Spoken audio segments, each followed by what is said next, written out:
So first up is just the president's report. People know my standard practice is to start with some gratitude from what's been happening across the district.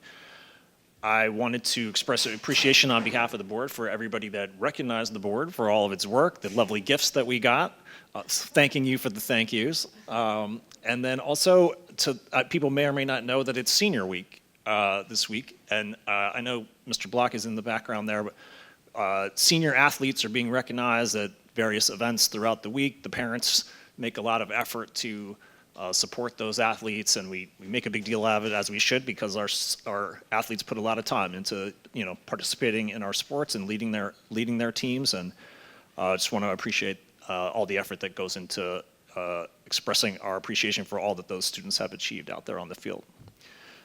On the agenda tonight, we have a piece about the literacy work that's been happening, so we'll be hearing from Dr. Peace about that, and we have a First Amendment update as well, and then mostly usual business. So with that, I'm going to turn it over to Dr. Ackerman. Thank you. And let me just wait for my slideshow to be pulled up here. Okay. All right. So the first thing I wanted to share with the board is that on the agenda tonight, we have an agreement with the town of Newcastle around the digital sign and how we'll be operating that moving forward. And we've been working on this for quite a bit of time. So I'm pleased to present this to you tonight for your consideration. And I met with our attorney and Vicki Tipp and Jill Shapiro and their attorney team, and Josh. Were you there, Josh? Okay, yes. And so and so I think we're in a good place to be able to support this joint venture moving forward. So I want to thank everyone for their efforts.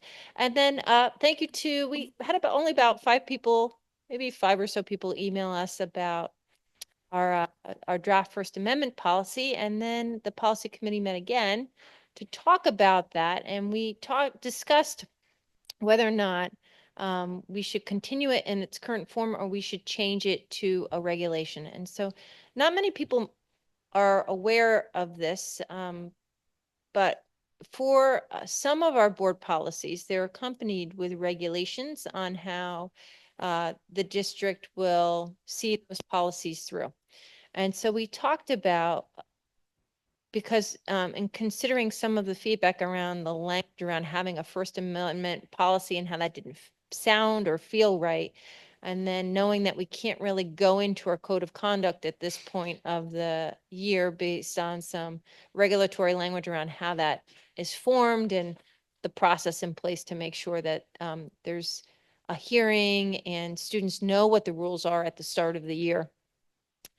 We decided that we would look at this in terms of adding it as a regulation this year to one of our policies that are already in place. And the board has a policy 725 about how we maintain public order on school property. And so we made very few changes to it. We changed the name. We made some changes, slight language around capitalization and based on some feedback, but we kind of just reformatted this as a regulation. So with regulations, they don't necessarily have to follow the same formality as when a board is adjusting or adopting a policy.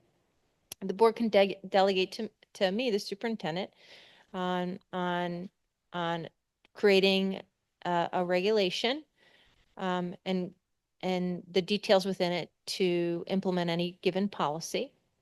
And these would be the regulations that we would use to make sure we are adhering to policy 7025, which is aligned with some of what we saw on the high school campus last year, that we felt like we needed more clarity around what is and isn't okay on our school property.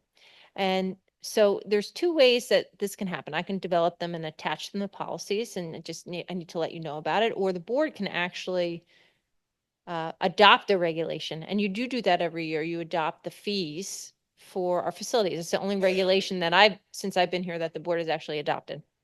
And so what the policy committee has talked about is reformatting this and then sending it out on Sunday in the week to the community, let them know we're considering shifting this to a regulation.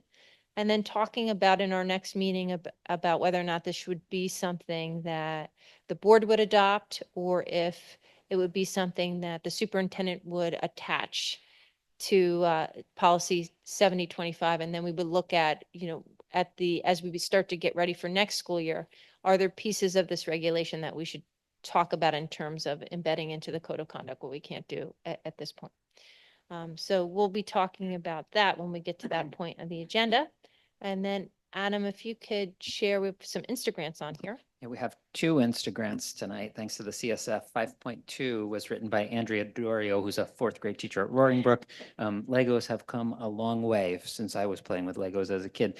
And you can see all the complexity of the different kits that we have now. And so these things support so much of what we believe to be true about learning, that is collaborative, tactile, creative and critical thinking, problem solving skills, kids working in teams, et cetera. Lego has also produced quite a bit of good curriculum too, so that these things come with activities that the students can engage in. So this is the first one. The max of an Instagram is 2,500. So you could see Mrs. Dorio almost maxed it out there with almost 2,500. And then the second one, you can see this was written by our middle school music teachers. They were recording their concerts with using cell phones, and the quality of that kind of recording for the students to then listen back and kind of do like a critical listening activities around that is not as strong as some of the new recording equipment. So this grant will give them the capacity to have a little more sophisticated recording equipment, the cases, tripods, things like that. And then they also have some tuners that are in there. You can see those on the right side.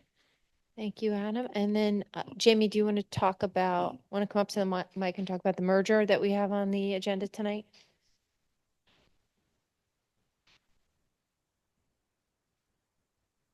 Hello. Oh, there we go. Thank you. So we met last week with our hockey team. Our hockey program has been a very successful program for a number of years, but our numbers are just diminished right now. We had some students move out of district and then are not going to play. So we are looking to do a merger with John Jay Cross River. That's another program that has been a long-standing tradition, but they were not having hockey this year due to their numbers. They weren't having it at all.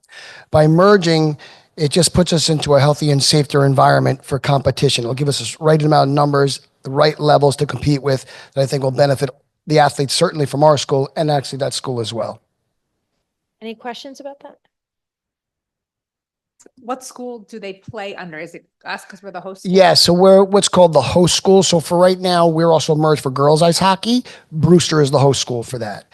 We would be the host school, which means we manage the sport. And then at the end of the season, you do a financial breakdown per pupil, just like we do in the other sports. But we'd be the ones administering it. I would be responsible for the officials and checking in our schedules, things of that nature.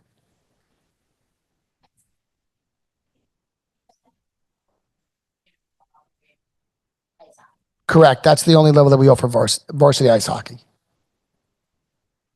All right. Thanks, Jamie. I know you're running in Thank between you. meetings, so thank you for coming. All right. And then that is the end of the superintendent's update. We have a bunch of activities going on between now and our next meeting. So we are looking forward to seeing our families at all of our events. And we also have our parent-teacher conferences for our K through 6 parents. So that's something else that we'll be facilitating over the course of the next 2 weeks. And hopefully one of our staff teams will be successful at the spelling bee. That hasn't happened yet. But Lisa and I will be there in full force with Carol Bartlick, and we're hoping to put up a good show.